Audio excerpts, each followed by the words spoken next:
When you walk into Robin and Menlo Park, you walk into essentially a black wood wall with a little like peek through. So it's funny because what he's saying, it's the same thing I'm going to say. I'll say it slightly differently. I think that the building that we're in is a brand new, nicely built developer, 4-story office building with ground floor retail. In Menlo Park on, what street are we on? El Camino. Street. El Camino, so big street. But it's one of 100 of those kind of buildings. It doesn't stand out in any particular way other than it's relatively new. So how are we going to present the experience of walking in to Robin?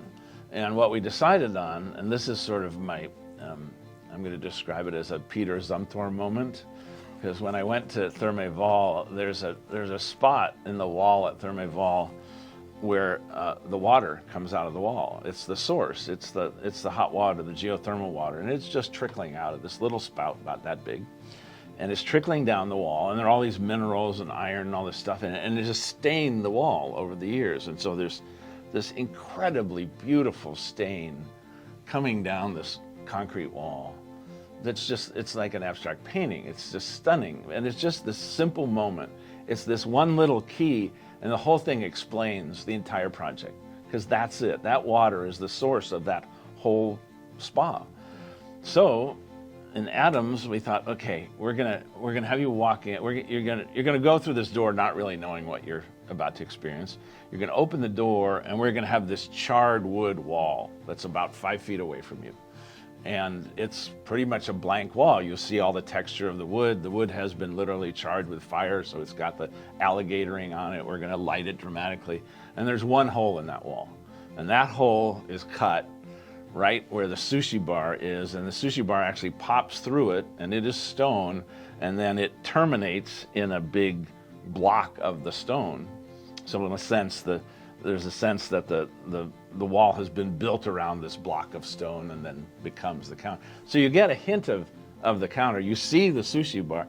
You can't really, it's low enough that you can't, it's not up at my eye height. I think that little moment at the front door through the charred wood wall is going to be the piece of poetry. Yeah, I mean, I love that you essentially, if you're walking by on the street, because of the way it's designed, you can't really tell what is in there. Like, you'll see lights and hopefully people, but like all the art or the tile or the woodwork can't really be seen because of this large charred wood wall.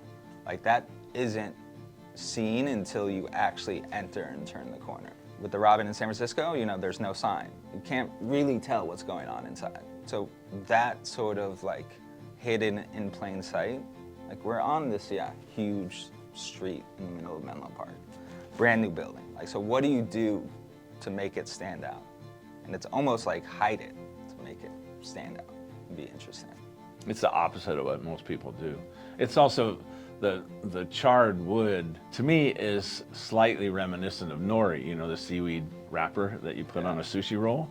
It looks very much the same. It has the same kind of alligatoring on it. It's a similar color.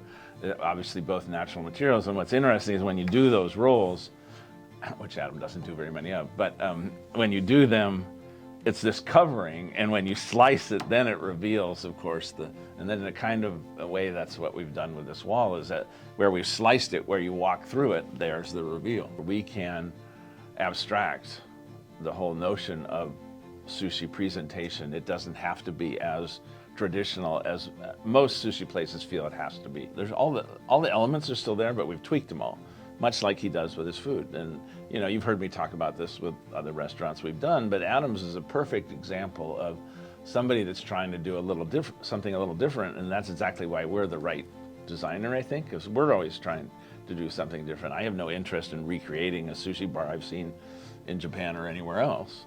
I want to give him a sushi bar that no one's ever done, and he's trying to give you sushi that you've never had before. So to me, it was a perfect fit, and it has been. We've had a lot of fun doing it.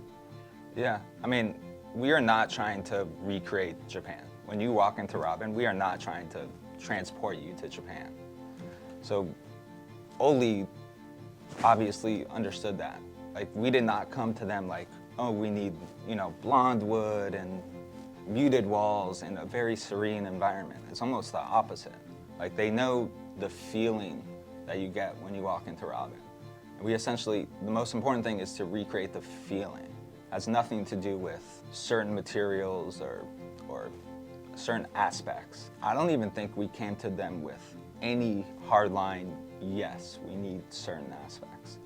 They came to us, we're like, the sushi bar should be the focus. When you walk in, the sushi bar is what should anchor the space.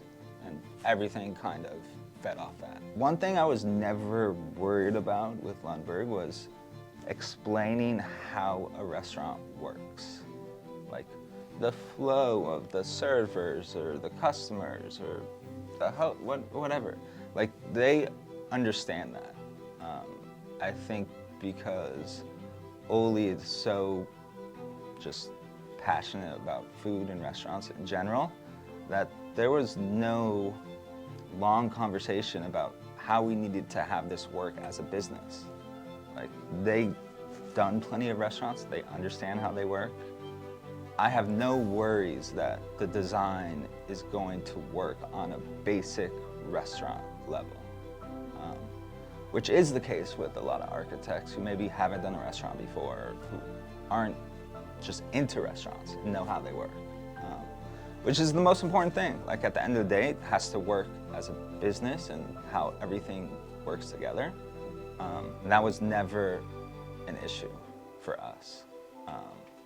We knew they understood that, which is, like I said, the most important thing. I think design relationship, the best is where you're both challenging each other, which we absolutely have done. And I think, now we get to see it, it's getting built. So now, the time for deciding is over. Now we'll get to see the end result and we'll see how we did. But I'm pretty confident in it. And I will say that we've had a lot of fun doing it. It's been a fun project. I'm excited to see it done.